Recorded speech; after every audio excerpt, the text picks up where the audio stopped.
본 방송에서 제공하는 보험 정보는 투자 판단에 대한 조언입니다. 보험, 펀드 등의 가입은 투자자 자신의 판단과 책임에 따라 그 결과가 투자자 본인에게 귀속됨을 양지하시기 바랍니다.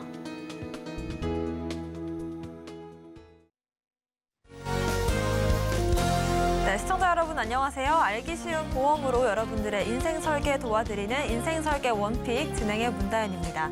100세 시대를 위한 선택, 살면서 겪게 되는 크고 작은 일들에 대비한 보험에 대해서 알기 쉽게 설명해 드리겠습니다. 빠르게 변하는 세상만큼이나 진화하는 보험에 대해서 궁금하신 점들은 물론이고요. 더 나은 생활을 위한 원픽도 함께 고민해 보겠습니다. 오늘 생방송은 유튜브의 서울경제TV 검색 후 실시간 스트리밍으로도 함께 보실 수가 있습니다. 저희가 방송 중에 드리는 정보는 전문가님들의 조언일 뿐 보험의 가치와 수익률을 보장하진 않고요. 서울경제TV와 서울경제신문 당사 브랜드입니다. 최근 당사를 사칭한 피해가 늘고 있다고 하니까요. 각별한 주의도 부탁드리겠습니다. 자, 지금부터는 생생한 라이프 팁 통해서 생애 주기별 단계를 지혜롭게 설정할 수 있는 방법들 배워보겠습니다. 그동안 쌓았던 꿀팁과 정보를 알려주실 안수현 전문가님 모셔볼게요. 안녕하세요.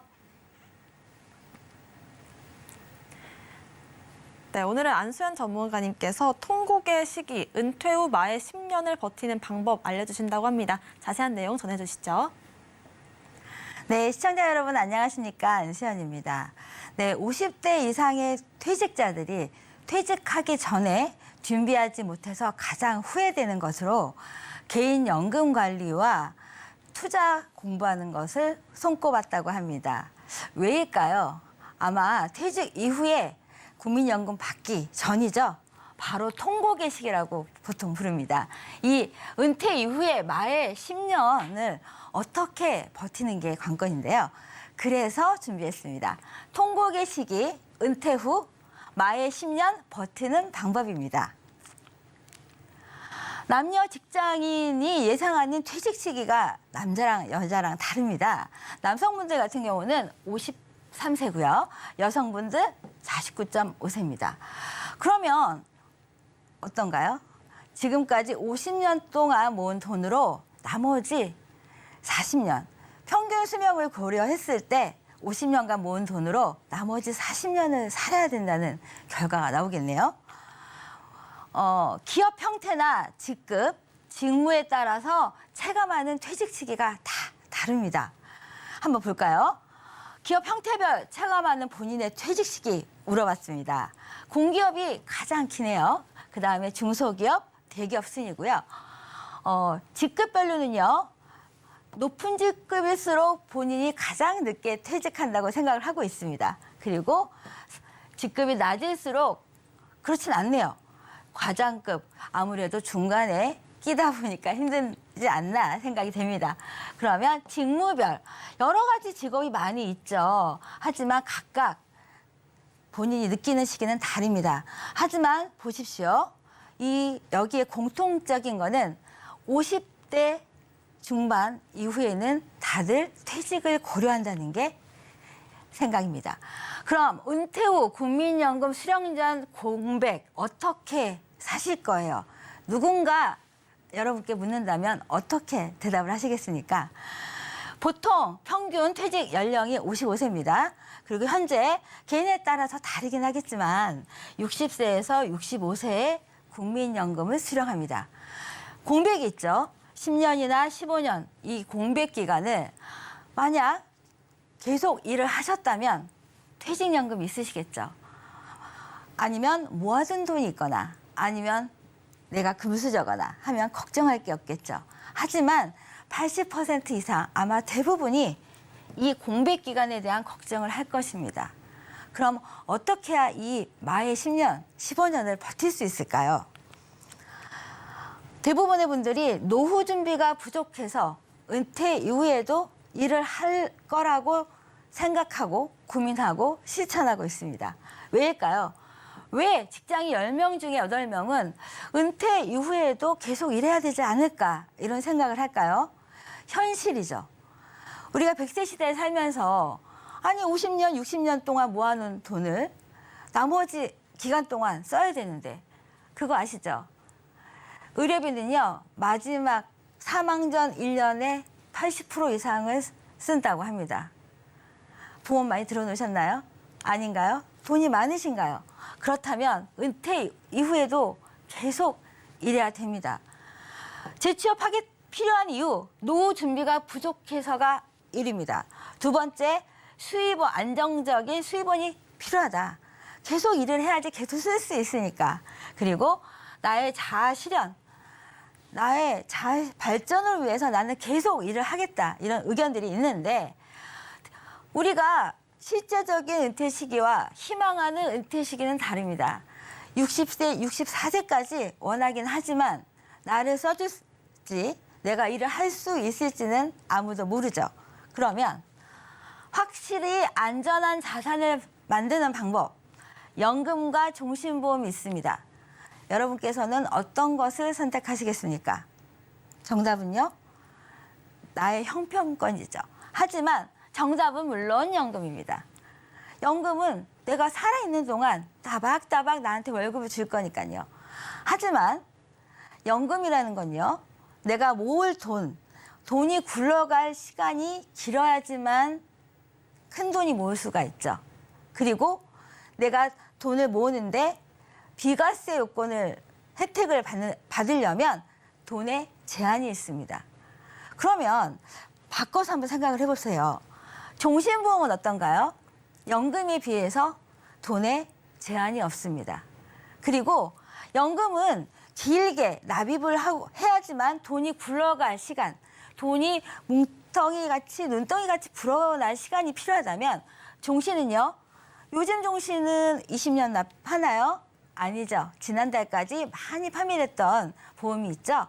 바로 짧게 납입하는 7년이나 10년을 납입해도 크게 나한테 이익을 돌려주는 종신보험도 있습니다. 그러면 어떤 게 더 현명한 선택일지 다음 장에서도 한번 얘기해 보겠습니다. 종신보험은 금액에 제한이 없다. 현재 소득법상 비과세 한도가 어떤가요? 한 달에 150만 원 이상은 납입하면 안 되죠. 한꺼번에 돈을 맡기는 거는 1억 이상을 맡기면 안 됩니다. 그래야지 세금을 피할 수가 있죠. 그러면 종신보험은 어떤가요? 종신보험은 보장성 보험이기 때문에 이런 비과세 요건 5년 납입하고 10년만 유지한다는 조건만 지킨다면 종신보험은요, 금액에 제한이 없습니다. 그러면 연금이 좋을까요? 종신보험이 좋을까요? 여기서는 종신보험에 승을 두겠습니다. 다음 장면에서 건보료가 사적연금 소득도 부과할 수 있다는 기사 내용 많이들 보셨을 거예요. 그러면 내가 연금 받으려고 돈 열심히 모았는데 이것도 내 소득에 포함돼서 건보료가 오른다? 생각만 해도 아찔한데요. 이게 현실이 될 가능성이 많이 높죠. 그럼 세금을 안 내고 건강보험료를 안 내도 안 올려도 되는 종신보험. 왜냐하면 종신보험 보장성이기 때문이죠. 그러면 이 대목에서도 종신보험에 승을 주겠습니다. 그러면 지난달까지는 우리가 제가 착한 보험이다, 없어진 보험이다, 아쉬운 보험이다 계속 말씀을 드렸죠. 단기납 종신, 7년 납, 5년 납을 보통 장기납이라고 하는데 사라지진 않았습니다. 사라졌다가 다시 부활했다고 볼 수가 있는데요. 우리가 법이 약간 바뀌었습니다. 그래서 납입이 끝나는 7년째 환급률은 100%는 아니에요. 그것보다는 당연히 적습니다. 하지만 비과세 요건을 지키려고 3년만 참는다면 마찬가지로 내가 낸 돈보다는 더 받는 구조로 다시 돌아왔습니다. 그러면 한번 자세히 보겠습니다. 7년 납입 경우에 예를 들어서 한 달에 100만 원을 납입할 경우 총 납입 보험료는요. 앞자리만 봐도 8,400입니다. 그럼 내가 받는 돈은 1억 200입니다.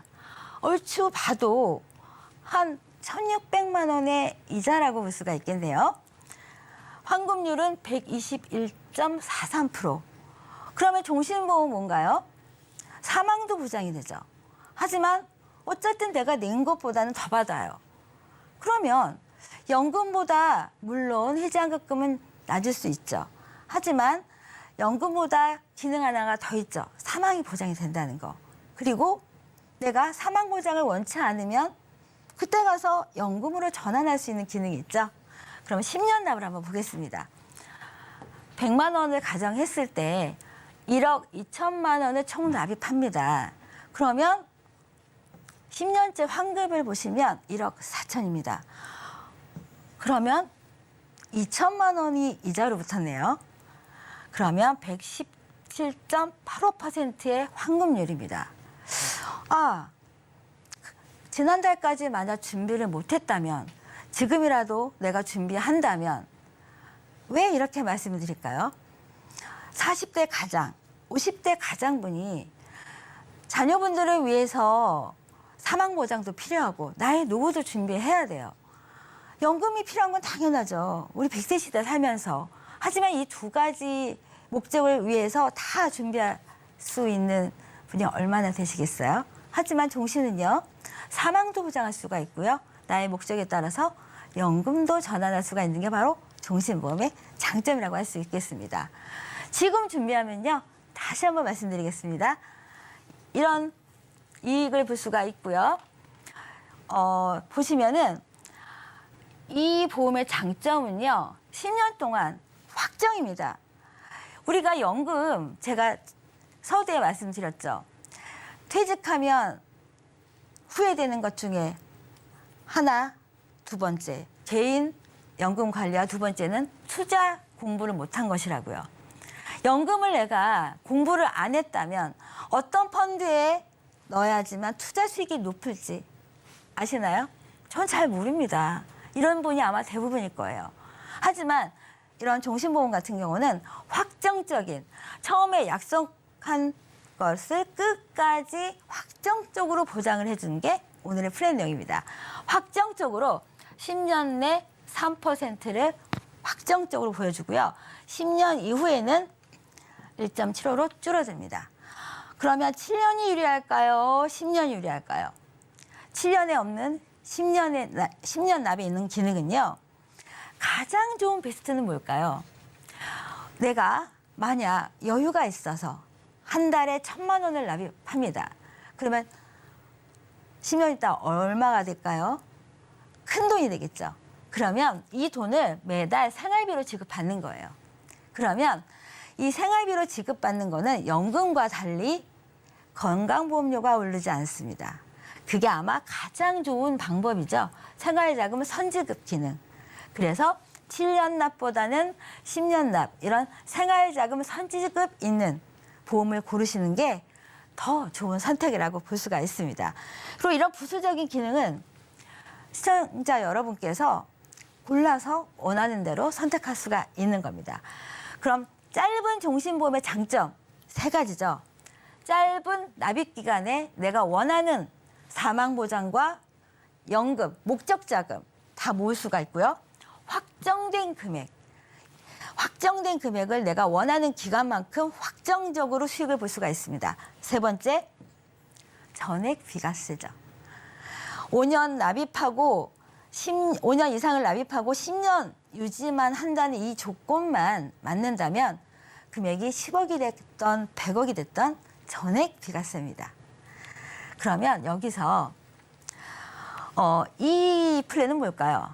뭔가 좀 싼데 70세 여자분이 7년 납인데 20만 4,500원이다. 뭘까요? 가입 금액은 2천만 원이에요. 자, 바로 저희 엄마의 종신보험입니다. 저는 무남동류 외동딸입니다. 무남동류 외동딸이다 보니까 저 혼자 저희 부모님을 책임져야 돼요. 하지만 70세 분의 종신보험을 알아보기 쉽나요? 분명히 병도 있으시고요. 약도 드시고요. 그리고 1,000만 원 받겠다고 한 달에 몇십만 원씩 납입할 수는 없는 게 사실 요즘의 현실이죠. 그래서 고민 끝에 구성해봤습니다. 이 보험은요. 대부분의 종신은 보험료를 낮추느라고 저해지 무해지 하죠. 그래서 사망하지 않는 한 내가 가입한 금액을 받을 수가 없어요. 내가 중간에 혹시나 해지라도 하시면 내가 여태까지 냈던 돈을 돌려받을 수가 없습니다. 하지만 이 보험은요. 적어도 내가 납입한 돈은 돌려받을 수가 있어요. 왜냐면은요, 이 보험 같은 경우는 7년 납입이에요. 7년만 납입을 하시면 그 이후에 사망 보장이 7년째 보시면 총 납입 보험료는 1,700만 원입니다. 그리고 97.6%죠. 그러면 10년째를 한번 보겠습니다. 10년째를 보시면 똑같이 납입한 보험료는 1,700만 원이에요. 그러면 114%네요. 적어도 250만 원 정도의 이자가 생겼네요. 그러면 내가 중간에 해지하면 보험료는 싼데 내가 이거를 정말 준비했을 때 제대로 받을 수 있을까? 왜냐면은요, 부모님이 먼저 돌아가시기 바라는 분은 자녀는 아무도 없을 거예요. 저 또한 마찬가지입니다. 저는 부모님이 오래 살길 바라요. 하지만 사망보장은 제가 혼자다 보니 장례비는 요즘 적어도 2천만 원은 준비해야 되죠.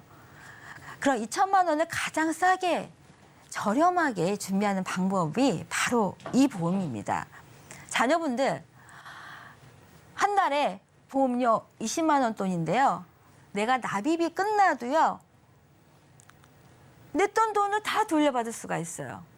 그러면 우리 부모님 건강하신데 내가 이 보장을 납입하고 유지를 하면 어쨌든 낸 돈은 다 돌려받을 수가 있고요.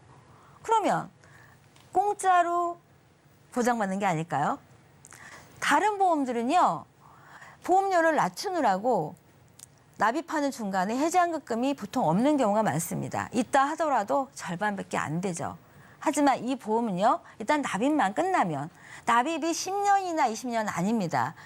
사실 보험은요, 사망보장 같은 경우는 길게 납입해야죠.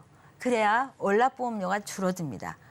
어르신들 같은 경우는 사실 길게 납입하는 게 맞죠. 하지만 짧게 납입하고 그냥 보장 받으면서 그냥 적금이라고 생각하시면 되는 거예요. 내 부모님 용돈 드린다 생각하시고 20만 원 한 달에 준비하신다면 장례비는 그냥 저절로 준비되는 겁니다. 그럼 사망보장을 한번 볼게요. 만약 부득이하게 1년 만에 이 보험을 해지하겠습니다. 하지만 적어도 해지환급금이 보시면 사망한다 하더라도 내가 납입한 보험료는 20만 원 돈이니까 한 250만 원이겠네요. 그래도 사망보장이 1년 만에 하더라도 700만 원이에요. 그러면 적어도 손해는 아닙니다. 그렇죠? 납입이 끝난 이후에는 오히려 이자까지 줘요. 왜냐하면 이 보험이 저렴한 이유는요, 체증형이기 때문에 적은 사망보장으로 시작했기 때문에 이렇게 저렴할 수 있는 거예요. 그러면 20만 원도 부담이 된다 하는 분을 위해서 10년 납을 준비했습니다. 10년 납은요, 한 달에 14만 8,400원을 내면은요, 나의 부모님에 대한 종신보험과 나의 목적 자금을 이룰 수가 있는데요. 10년을 납입을 1,780만 원을 납입을 했습니다. 그러면 10년 있다 보니까 109%네요. 적어도 거의 200만 원 가까이 내가 돌려받을 수가 있습니다. 그럼 이것 또한 7년 동안 그래도 사망보장은 받는 거죠. 처음에는 적게 시작합니다. 하지만 납입이 끝나면 결국은 내가 낸 돈보다 더 사망보장은 계속 늘어날 거고요. 마찬가지로 내가 모으는 돈은 더 늘어납니다. 그러면 이런 15만 원, 20만 원의 돈으로 나의 부모님 장례비는 준비가 될 수가 있는 거예요. 대부분 적은 돈으로 준비하려고 3만 원, 5만 원 준비하려고 상조 많이 준비하시는데요. 상조가 어떤가요?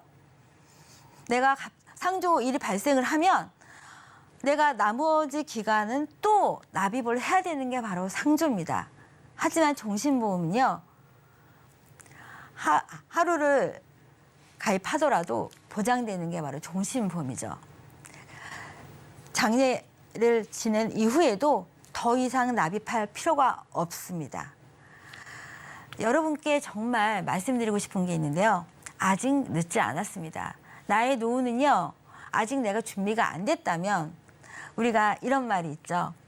내 노후를 책임질 사람은 다른 누구도 아닙니다. 바로 젊은 지금의 내 자신입니다.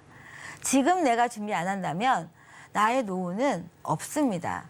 누구도 나의 노후를 책임져 줄 수는 없습니다. 젊은 내가 준비해야지만 나의 늙은 노후는 살아있는 것입니다. 네, 제가 준비한 내용은 여기까지입니다. 네, 이렇게 해서 은퇴 이후에 우리가 어떻게 하면 노후를 준비할 수 있을지에 대한 내용들을 들어봤고요. 오늘 말씀 주신 안수현 전문가님과는 여기서 인사드리겠습니다. 고맙습니다. 네, 오늘의 생생한 라이프 팁 핵심만 정리해봤습니다. 화면으로 정리해 볼게요.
네, 현명한 인생 설계를 위해선 선택이 중요할 텐데요. 아직도 그 선택이 어렵고 두려우신 분들은 지금부터 함께할 오늘의 원픽 주목해 보시길 바라겠습니다. 그동안 쌓아왔던 인생 꿀팁과 정보를 알려주실 김경아 전문가님 나오셨고요. 이어서 김혜정 전문가님도 함께하십니다. 두 분 어서 오세요.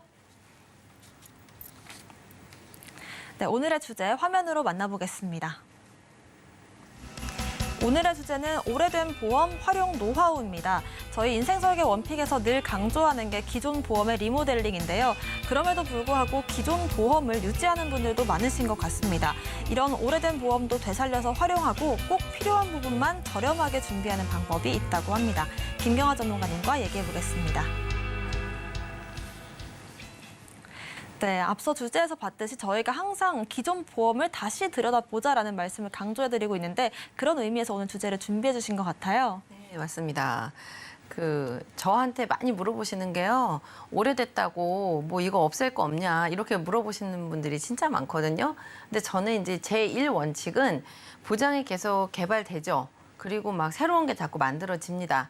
그럼에도 불구하고 예전에 내가 어렸을 때 가입한 거는 나의 어렸을 때 기준으로 보험료가 만들어진 거거든요. 그래서 저는 어느 누가 말씀을 하시더라도 일단은 약간 아쉬운 점이 있어도 옛날 보험을 유지하는 이런 전략을 가지고 있습니다. 그래서 오늘은요, 첫 번째로 우리가 증권에서 자주 볼 수 없는 용어들, 그리고 제가 어제 그제 방송국에 오기 직전까지도 제가 계속 이 회사 저 회사 막 전산 들어가서 약관을 막 찾아보고 그 일을 하다가 막 허겁지겁 왔거든요. 그래서 보험은 가입하고 돈을 내기 위해서 보험 가입하는 게 절대 아니에요. 내가 아프고 사고가 났을 때 보상받으려고 보험을 가입하는 거죠. 그런데 이제 보상을 잘 받으시려면 내가 가입한 약관, 남의 약관 필요 없습니다. 내가 가입한 것에 약관에 해당하는가, 내가 돈 내고 있는 것에 해당이 돼야 보상을 받을 수가 있잖아요. 그래서 오늘은 약관의 어떤 부분을 제가 발췌를 해가지고 왔는데요. 옛날 보험에 무엇이 좋은지 약관을 토대로 설명을 드리려고 오늘 준비를 해봤습니다. 네, 오래된 걸 가져가되 사실 우리가 약관을 혼자도 이렇게 또 파헤치기가 쉽지 않은데 이런 부분들까지 체크를 해주신다고 합니다. 구체적인 사례로 먼저 확인을 해볼까요?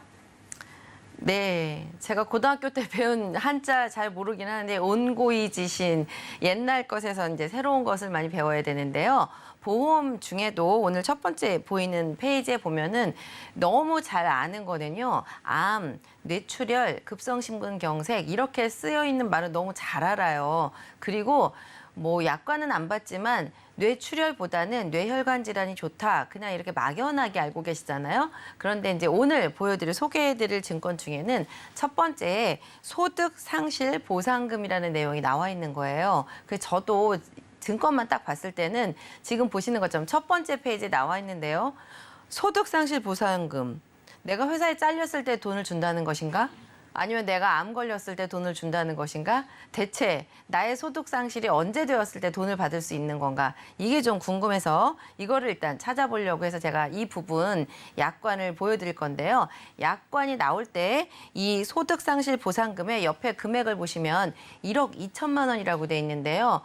원인은 잘 모르겠어요. 원인을 약관 보여주면 우리가 알겠지만 그런 일이 생겼을 때 1억 2천만 원을 한꺼번에 받는 건가? 이렇게 오해하기 쉬운데요. 이 내용은 장애 상태 50%가 되었을 때, 그러니까 우리 몸이 내가 태어난 것에 50% 이상 기능을 못하게 되는 경우인데요.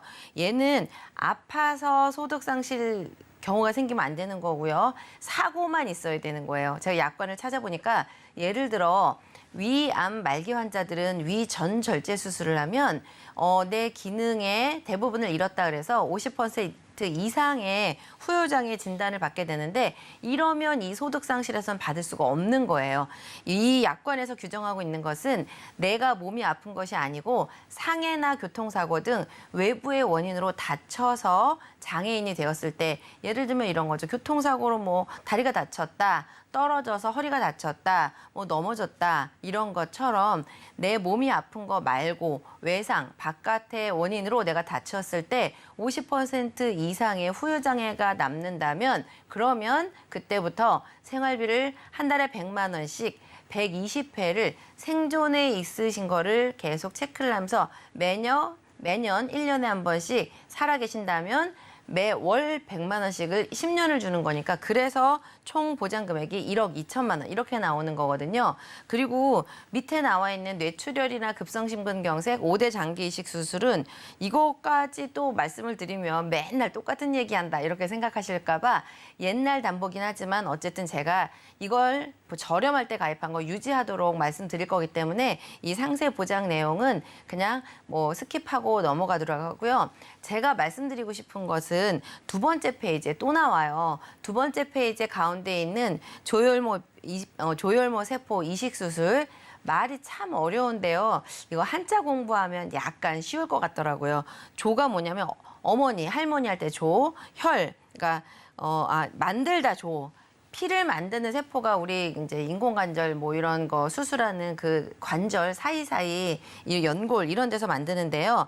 조혈모 세포 이식 수술을 하게 되는 경우가 뭐 백혈병이라든지 만성 빈혈 이러면 조혈모 세포 이식 수술을 하게 되는데 한 번 할 때 4천만 원에서 5천만 원이 들더라고요. 그런데 실손보험 영역 이외에 1년에 2번을 해야 된다. 그러면 훨씬 더 돈이 많이 들어가는 건데 나는 안 걸릴 것 같지만 보험료는 굉장히 싸거든요. 근데 옆에 한번 보실까요? 한 번에 수술을 하게 되면 2천만 원을 받는 거예요. 근데 1회 수술할 때 한 4, 5천 드는 걸 1년에 2번 정도 하니까 제가 보기에는 나는 아닐 거야 이렇게 생각하지 마시고 보험 가입할 일이 있으시다면 조혈모 세포 이식 수술은 한 회사에서 보장하는 게 2천만 원 정도밖에 안 되니까 2개, 3개 여러 회사를 나누어서 가입하셔도 좋을 것 같습니다. 일단 요건 칭찬 드리고요. 말씀드리려고 하는 거는 가장 밑에 있는 일상생활 배상 책임이에요. 일상생활 배상 책임, 뭐 우리 집에 아파트에서 누수가 돼가지고 아랫집에 물이 새면 이 일상생활 배상에서 또 보장이 되고,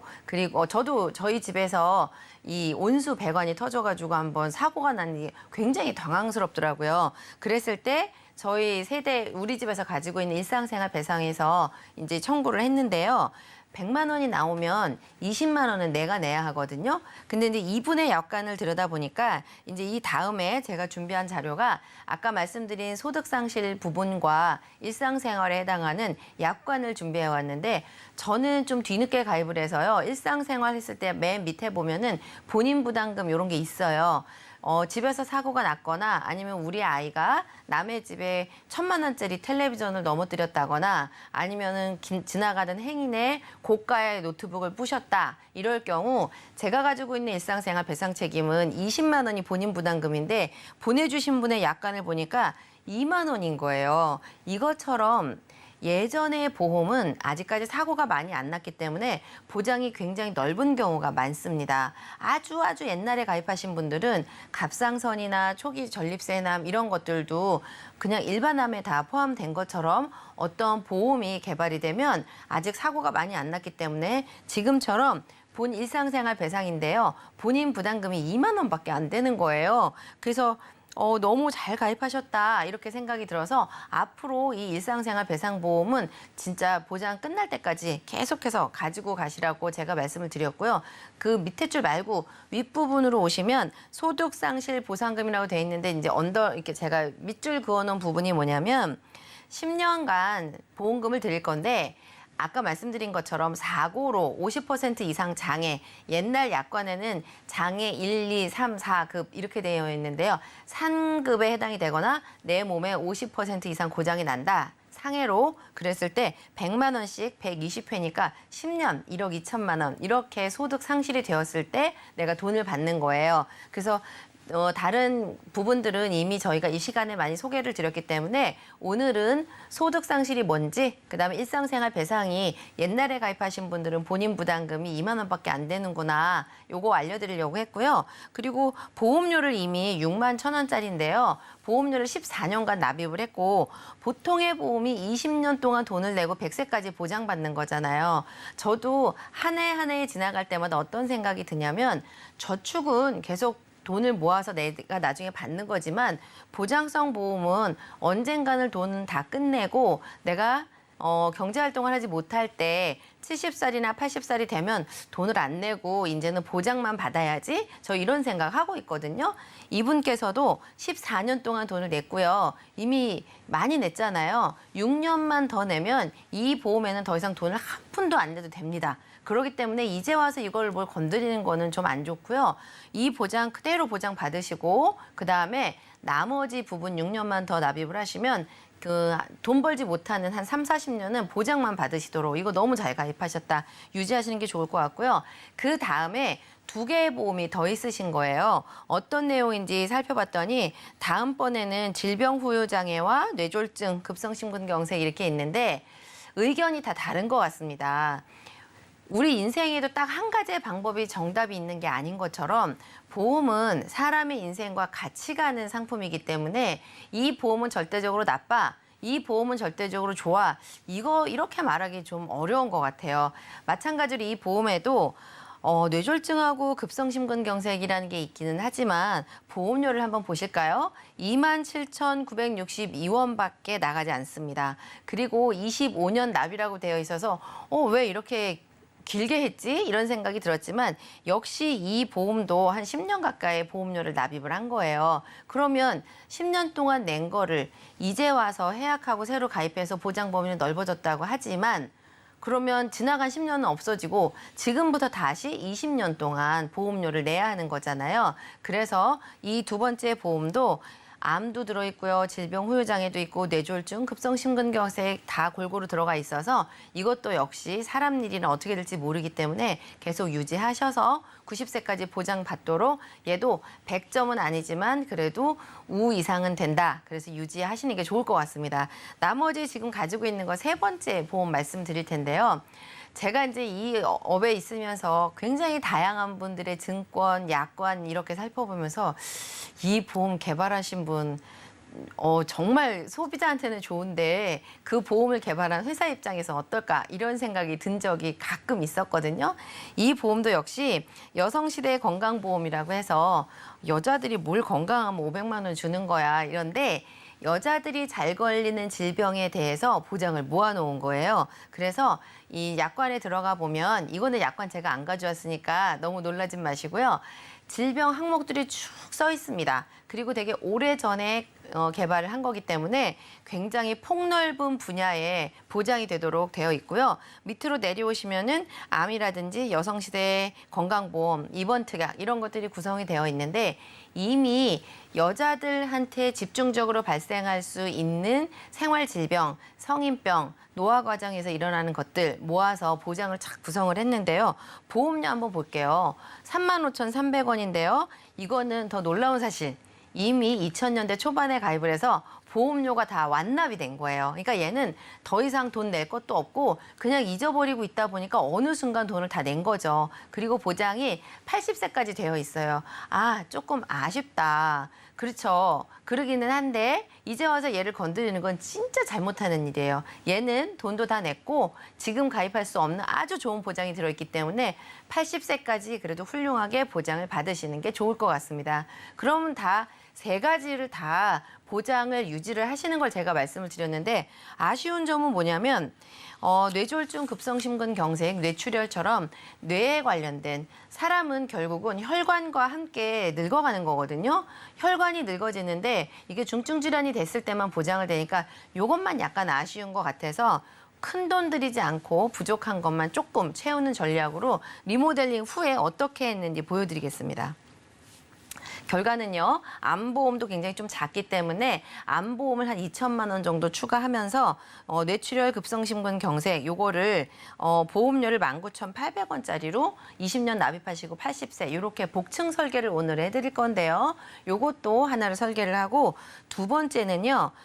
뇌출혈하고 급성심근경색이 부족하다. 조금 더 범위가 넓은 중증질환 이외에 경미할 때도 돈을 받는 게 좋겠다. 그렇기 때문에 지금 보이시는 것처럼 허혈성 심장질환과 뇌혈관 질환에 대해서 진단비, 그다음에 밑에 보시면 칸이 두 개로 나누어져 있는데요. 하나는 진단비, 밑에 부분은 산정특례라고 되어 있는데요. 여러분들 주변에서 혹시 암 환자들 계시면 생각보다 그렇게 병원비 많이 안 들어가거든요. 왜 그러냐면 나라에서 중증질환자들은 산정특례 대상자로 자동으로 지정을 해줘요. 그래서 돈이 덜 들어가는데 문제는 우리가 병원비만 들어가는 게 아니고요. 고급 치료도 하고 싶고 좋은 것도 먹고 싶고 편안하게 쉬고 싶고 요양도 하고 싶고 막 여러 가지들이 있잖아요. 그래서 진단비만 계속 높게 하려면 보험료가 비싸기 때문에 제가 생각하기에는 보험은 보험일 뿐 저렴한 게 좋다. 그래서 진단비 1,000만 원, 그다음에 동일한 보장에 산정특례를 넣어서 설계를 하시면은 그리고 이제 수술비 요 정도만 설계를 하면 보험료가 50대 이렇게 중반 후반 되시면 이렇게 1,000만 원, 1,000만 원 이렇게 폭넓게 보장을 하려면 굉장히 보험료가 8만 원, 9만 원 올라가거든요. 그런데 오늘은 아까 19,000원짜리를 하나 제가 추천해드렸기 때문에 두 번째는 56,000원에 진단비 각각 1,000만 원, 그다음에 이대 질환에 있어서 산정특례, 그리고 조금 더 부족한 거는요. 일반 수술비가 많이 없었어요. 그래서 이대 질환, 그러니까 뇌하고 심장에서 수술을 하게 되면 진단비 1,000만 원, 산정특례 1,000만 원, 수술비 1,000만 원 이렇게 세 가지를 복층으로 3,000만 원 밖에 설계가 되어 있는 거고요. 마지막에 나와 있는 질병이나 상해는 이런 중증 질환 이외에 나이가 진짜 많이 드시면 요즘 실손보험 너무 많이 오르려가지고 이거 언제까지 내야 돼? 이런 거 통지서 많이 받아보셨죠?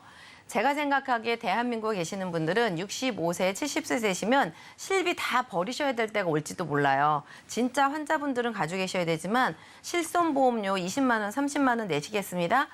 못 내죠. 그때를 대비해서 지금 마지막 칸에 나와 있는 질병 상해 수술을 했을 때 받을 수 있는 종수술을 넣어서 지금 요 앞에 세 가지 유지하고 두 번째 제안해드린 두 가지 정도만 유지를 하신다면 실비를 버리게 되거나 뇌나 심장, 암 이 전 분야에 대해서 완벽하게 보장이 될 것 같아서 세 개 유지하고 두 개 추가하는 전략으로 말씀을 드렸습니다. 숨가쁘게 오늘 준비한 내용은 여기까지 말씀드리도록 하겠습니다. 네, 이렇게 약관을 토대로 해서 복층 구조로 리모델링까지 해결 전략들 받아봤고요. 오래된 거에 익숙하고 좀 편안한 그런 장점들도 있지만 특히 보험 같은 경우에는 다시금 이렇게 리모델링 하는 게 꼭 필요하다라는 점들 참고를 하시면서 오늘 말씀드린 정보 여러분들의 투자 판단을 위한 조언일 뿐이라는 점 참고하시면서 지혜롭게 활용하시길 바라겠습니다. 저희는 검색어 Q&A로 돌아오겠습니다.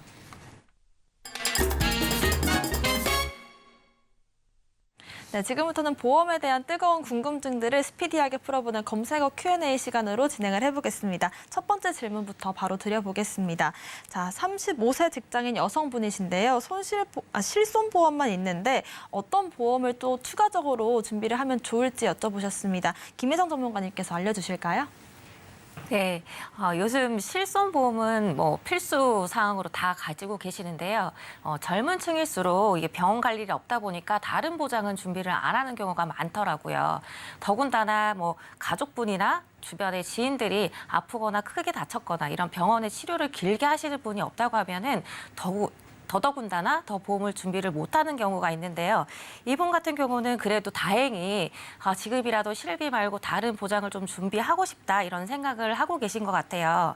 일단 보험을 준비하려면 크게 4가지 정도를 생각을 해주시면 좋을 것 같아요.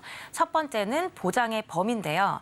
보장을 잘 받으셔야지 내가 보험을 잘 들었구나라고 생각을 하겠죠. 그래서 저희가 제일 중요하게 생각하는 암, 뇌혈관 질환, 심장에 관련된 질환을 꼼꼼하게 또 튼튼하게 준비를 좀 하시면 좋겠는데요. 요새는 진단비도 중요하지만 암같이 뭐 항암 치료를 한다거나 표적 항암 치료를 하는 것도 치료비로 준비를 하기 때문에 그 위주로도 좀 준비를 좀 하시면 좋을 것 같습니다. 그리고 매번 나오는 수술비나 입원비, 통원비 이런 순으로 준비를 하시면 좋을 것 같네요. 그리고 두 번째는요. 보장의 기간인데요. 보험을 아무리 잘 들었다 하더라도 기간이 10년 만기, 20년 만기 이런 경우에는 이분이 35세이기 때문에 만기가 짧으면 안 되겠죠. 그래서 100세 시대에 맞게 100세 만기인 보험으로 준비를 하시면 좋겠습니다. 그리고 세 번째는요. 보험료가 인상이 되는지 아니면 인상이 되지 않고 그대로 유지가 되는지 비갱신형, 갱신형 그거를 좀 구분을 하시면 좋겠는데요. 젊은 분일수록 보험료가 올라가지 않는 갱신형 상품으로 준비를 하시는 게 좋겠습니다. 왜냐하면 정작 보험을 가입을 하시고 보장을 받으려고 하는 그 나이가 됐을 때 보험료가 너무 많이 올라가서 부담스러워. 그러면은 유지를 못하게 되겠죠. 그렇기 때문에 꼭 젊은 분일수록 갱신형 상품으로 준비를 하시고요.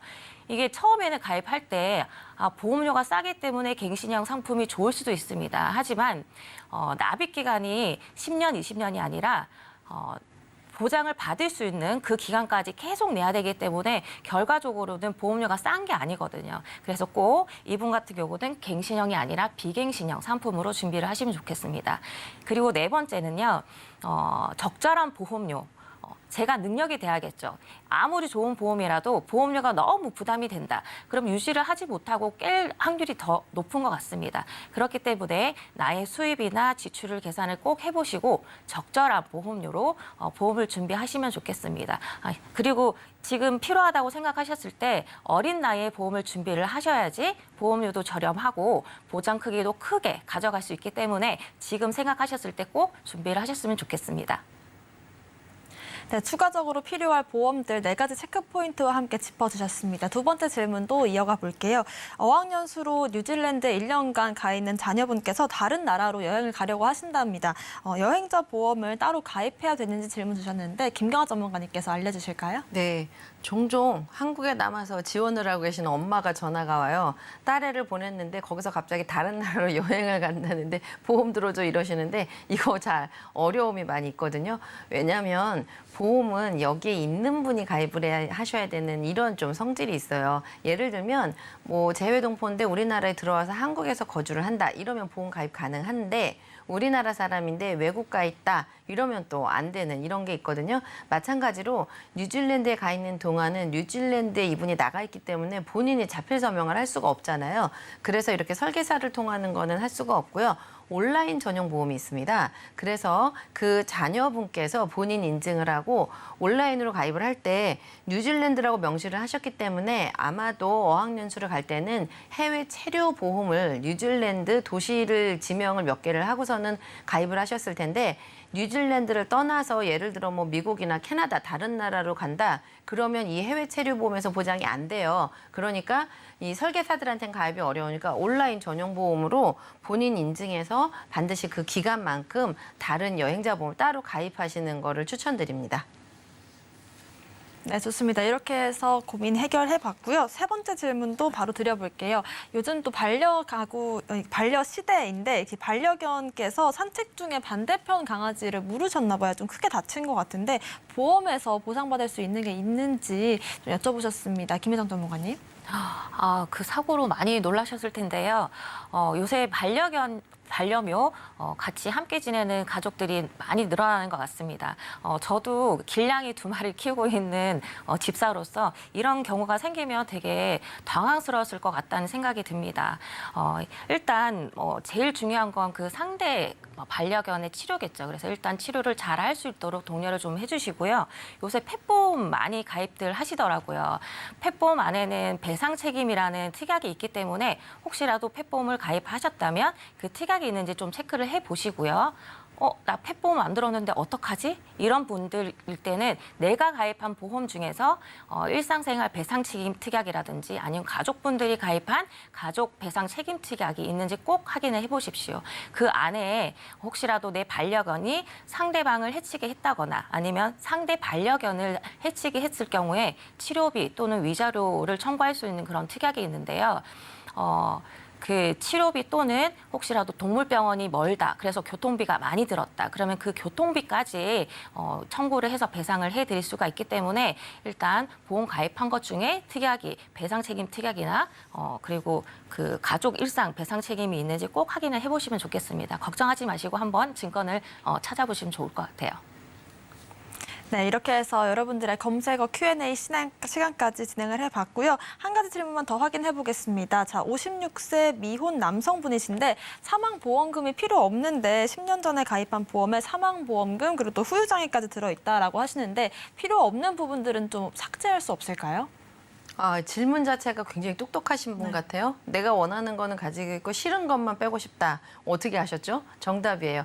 그러나 이런 게 있습니다. 보험회사에서 상품을 만들 때 내가 보장받고 싶은 거 유리한 것만 싹싹싹싹 골라서 하는 보험도 요즘 생기기는 하는데요. 10년 전에 가입하셨다면 그 보험회사에서 연계 조건 스코어링이라고 하는데요.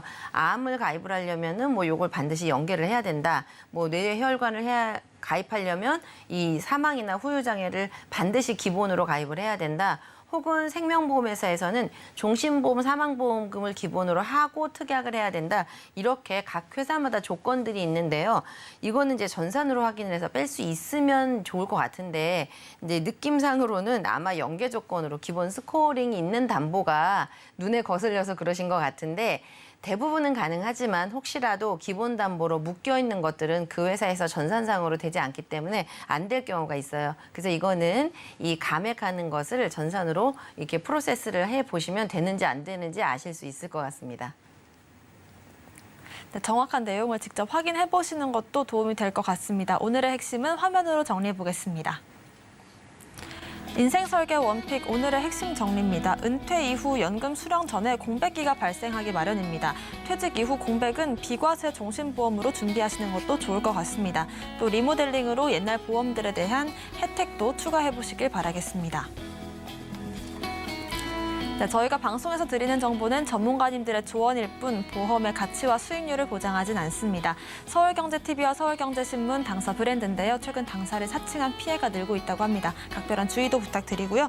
오늘 방송은 서울경제TV 홈페이지 또 유튜브를 통해서 다시 보실 수가 있습니다. 오늘 저희가 준비한 소식은 여기까지입니다. 시청자 여러분 고맙습니다.